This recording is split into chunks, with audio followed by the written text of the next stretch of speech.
Have you ever found yourself getting tired of the default cursor on your computer? Or perhaps you want to customize your cursor to fit your personal style. Changing your cursor is a quick and easy way to customize your computer experience. In this tutorial, we'll show you how to change your cursor on Windows. Let's get started. Open your internet browser and search Custom Cursor Real-World Graphics. Click on Open Cursor History. Search Chroma.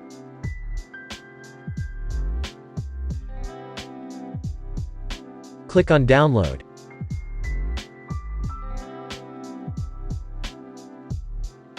Extract the files.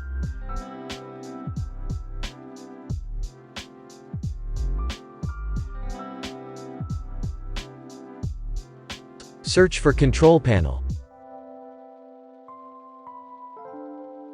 Large icons. Mouse. Pointers. None.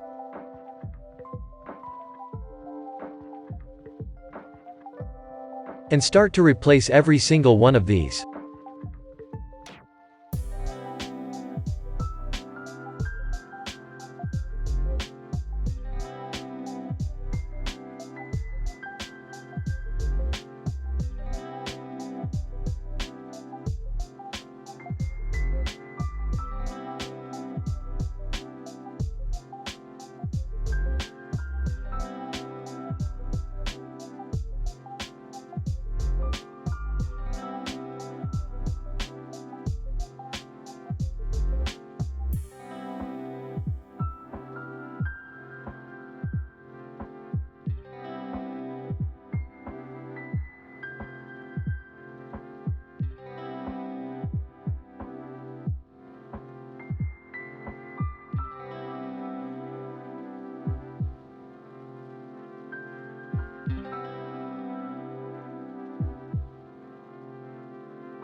Save as. Name as you like. I will name it Chroma. After you have done, click on Apply. And there you have it. Changing your cursor is a simple way to add some personal style to your computer or website. Whether you want to use a pre-made cursor or create your own, the process is easy to follow. Remember to experiment with different cursor designs and find the one that best fits your needs. Thank you for watching, and we hope you enjoy your new cursor. I will make sure to put links in the description. Don't forget to like and subscribe if you haven't.